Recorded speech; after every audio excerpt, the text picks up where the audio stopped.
I sat in my Tesla, outside my childhood home in Connecticut, watching shadows move behind the curtains. Inside, my family was gathering for Grandma Harriet's 90th birthday. I glanced at my phone. The Schwab app showed my portfolio, $12.4 million. But the moment I walked through that door, I would become the invisible child again. For 30 years, my family looked right through me like I was made of glass. Tonight, I was going to shatter that glass and everything they thought they knew about me.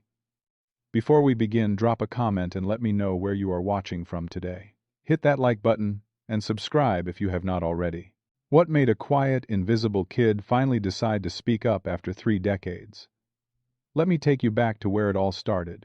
Growing up in Fairfield County, Connecticut, meant growing up surrounded by wealth expectations and the constant pressure to perform. My father Gerald spent 30 years as a bank branch director before retiring with a pension most people only dream about. My mother Diane served as president of the Parent-Teacher Association and cared deeply about one thing above all else: how our family appeared to the outside world. Success in our household was measured by titles, degrees, and the kind of achievements you could brag about at dinner parties. I was the second of 3 children. My older brother Preston came first, and then I arrived just 18 months later. From what I gathered over the years, my arrival was not exactly planned. My mother once mentioned to a neighbor, thinking, I could not hear that having 2 babies under 2 was overwhelming. Preston needed all their attention, she said. And somehow that narrative stuck. I became the afterthought, the middle child who existed somewhere in the background, while the spotlight stayed fixed on everyone else. My 8th birthday remains one of the clearest memories of my childhood, though not for reasons a kid should remember. I had been counting down the days because my father had actually promised, that he would come home early from work to celebrate with me. I remember setting the table myself, putting out the nice plates, arranging the napkins just right. The cake sat in the center with 8 candles waiting to be lit. 5 o'clock came and went. Then 6. By 7, my mother told me to just eat something because the food was getting cold. I kept watching the door. At 8 o'clock, I finally heard his car pull into the driveway. My heart jumped. But when my father walked through the door, he was not carrying a present for me. He was carrying a trophy, Preston's trophy. My brother had won the state baseball championship that afternoon, and my father had gone straight from work to watch the game. The entire evening became about Preston. My father could not stop talking about the winning play, the crowd, how proud he was. At some point I quietly said, Dad, my birthday. He looked at me like he had just remembered I existed. Oh right, happy birthday, buddy, he said, and then turned back to Preston to ask about the celebration dinner the team was planning. I did not cry in front of them. I went to my room and stared at that cake with its unlit candles. Nobody had bothered to light them. So I sat there in the dark and pretended to blow them out anyway. I made a wish that night. I wished someone would see me. Years passed, and the pattern never changed. When I graduated from high school, I had worked hard enough to earn a 3.8 grade point average. I got accepted to the University of Connecticut. It was not Harvard, but it was a solid school, and I was proud. When I told my father, he just nodded slowly and said, UConn. That is fine, I guess. Preston went to Harvard, you know. My mother did not post my graduation photo on social media. She had posted Preston's acceptance letter to Harvard the moment it arrived, complete with crying emojis and exclamation points. For me, there was nothing. Preston, who was already in his 2nd year at Harvard by then, sent me a text message that read, Congrats, bro. Maybe you will transfer somewhere better next year, followed by a laughing emoji. At my graduation ceremony, my family arrived 20 minutes late. When I walked across the stage to receive my diploma, I looked down at the audience to find them. My mother was texting. My father was yawning. After the ceremony, they spent most of the time talking about my younger sister Meredith, who had just been accepted into a prestigious pre-med program. Once again, I faded into the background. But there was one person who showed up for me that day. Uncle Franklin. He was my father's younger brother, though you would never guess they were related. While my father chased titles and status, Franklin lived simply as a carpenter. He drove an old pickup truck, wore flannel shirts, and never seemed to care what anyone thought of him. My father's side of the family looked down on Franklin because he was not successful by their standards. To them, he was a disappointment. To me, he was everything. Franklin found me after the ceremony, away from the crowd. He wrapped me in a hug and said, "I am proud of you, kid. Do not let them define your worth." Those words meant more than anything my parents had ever said.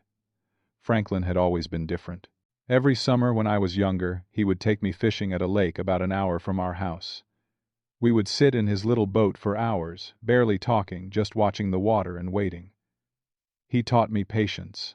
He taught me to observe. He taught me that the loudest person in the room is rarely the smartest. Watch, learn, and wait for your moment, he would say. That was Franklin's philosophy, and he lived by it. He also taught me about money, but not in the way my father did. My father saw money as a trophy, something to display. Franklin saw it as a tool. Money is a tool, not a trophy, he told me once. Build quietly, live freely. When I was 16, Franklin gave me my first book about investing. While my family was busy celebrating Preston's acceptance to Harvard, I was in my room learning about compound interest. Nobody knew. Nobody asked. And that was fine with me. After high school, I enrolled at the University of Connecticut and began a quiet double life. On the surface, I was just another college student, unremarkable in every way. I studied business administration, lived in a cramped dorm room with 3 other guys, and took the bus everywhere I went. My parents covered my tuition, but nothing else. Preston got an apartment bought for him in Boston. Meredith received a brand new BMW when she started college.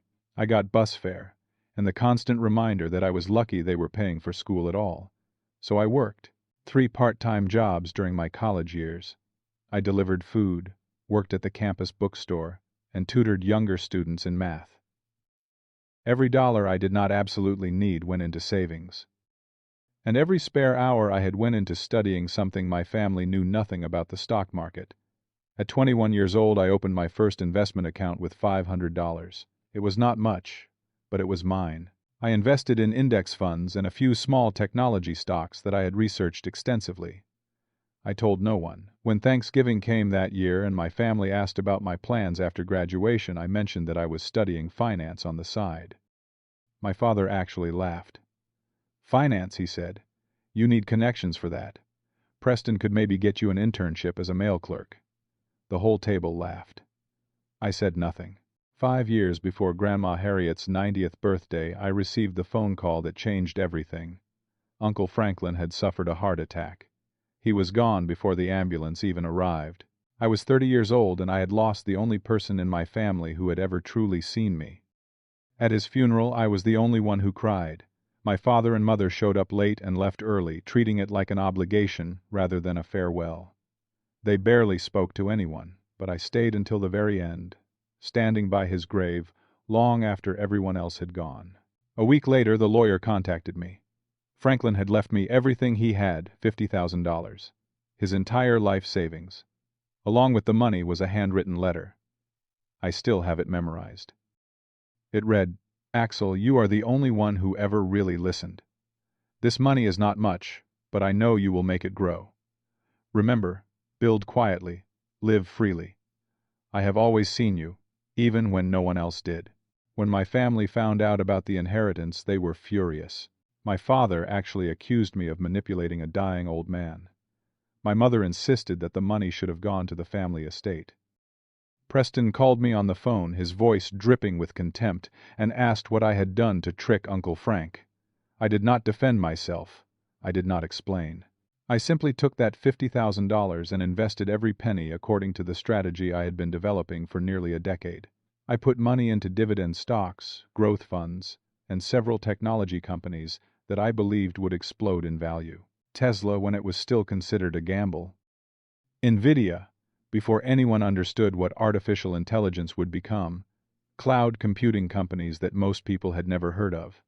And then I waited, just like Franklin taught me. Over the next 8 years, I kept my head down. I worked a regular job as a financial analyst at a small insurance company, earning $65,000 a year. Respectable, but nothing impressive by my family's standards. I drove a 2015 Honda Civic. I rented a small apartment. I wore ordinary clothes.